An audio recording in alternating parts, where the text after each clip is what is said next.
It probably feels like energy-wise I actually played, but I can walk, so I think I still just coached.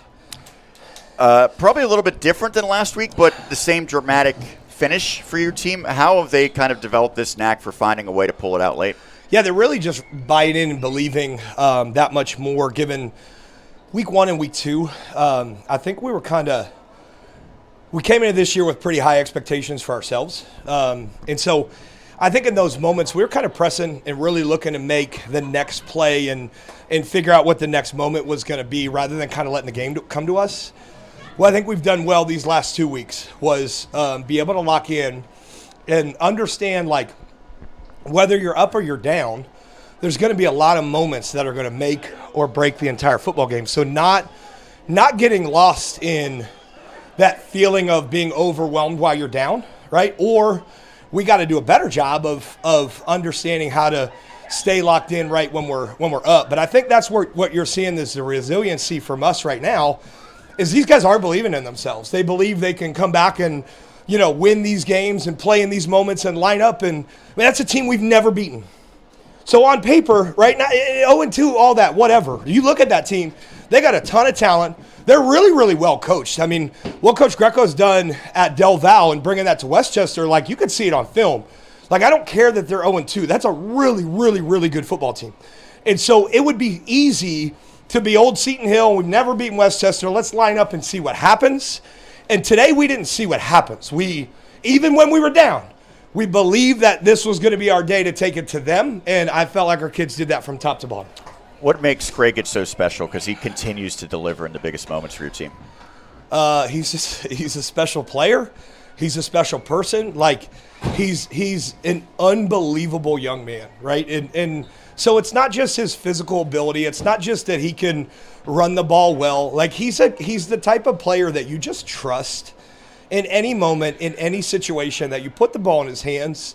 And he's not trying to produce because he cares about yardage. He's not trying to produce because he cares about, right, him getting in the stat sheet. Kyron's coming out here and putting his body on the line to produce for this team because he loves these guys, and that's the type of kid he is. And that's why you see in those moments the amount of trust and that kind of extra, like, dude, he wants the ball in his hands in those moments. And that's where you're seeing it again. It's not from a selfish place. It's he wants to come through for his teammates, and he's just a great young man. I thought they had a really good quarterback today, Dan, in Cooper Jordan. Oh my goodness! And but I told you that was coming. But I thought the defensive secondary, yet again for 2 weeks in a row now, have played very, very good. The defensive line has freed up the backers, and the secondary seem to be getting more and more comfortable with their respective positions. And I think, Roger, what you're seeing too from us on both sides of the ball. We had a lot of our skill guys come back and veteran on offense, but really young up front, right, in terms of experience. On the flip side, we lost almost our entire secondary, right, and really, really young. And David coming in and stepping up and starting. He did play and started last year too, but just the experience wasn't there. And so what I feel like you're starting to see on both sides of the ball, now we're in week 4, is those position groups are starting to settle in. They're understanding, better their responsibilities and getting snaps underneath of them, and they're gaining confidence just in their jobs. I mean, the one big play was a double move, and like that, like those things happen in football. Yes. It wasn't a busting coverage. It wasn't we weren't where we were supposed to be. Like, credit to the receiver. He made a great play and a good throw, and they made a big one, right? But we were able to rally and come back, and then I thought our secondary just played so incredibly well down the stretch to kind of suffocate coverage, which allowed us to get home to number 2 a couple times. Indeed, and I thought what was kind of key defensively, with the secondary, Seals, although he had a very good game, not a whole lot in quarter number 4. Yeah. And being able to neutralize some of their best players in those moments, right? And our guys, I don't feel like we ever, even when we were down, I never felt any type of panic. I never felt any type of hanging our heads, right? And like, I mean, play after play, we kind of locked in, right? Like, because, even fourth quarter when we get that fumble and we don't produce on that drive, that's another moment, like, psychologically, it'd be easy to kind of like, oh, man, well, that was our shot. Yeah, here we go again. Exactly, right? And they never had that. You never felt it. You never heard it. Like, it was just, all right, man, next play, right? We talk about one play that's a mantra of our program, right, and being locked into just the next play and the next opportunity. Defensively, they talk about spotting the ball, meaning it doesn't matter what the situation is. If we're on the field, let's step up and be excited to do our jobs. And I thought, honestly, we did that pretty well today. I think that the bye, if you will, is coming at a pretty good time with some of the offensive linemen absolutely nicked up. Of course, everybody's nicked up, but I think to get those guys back healthy, cohesive,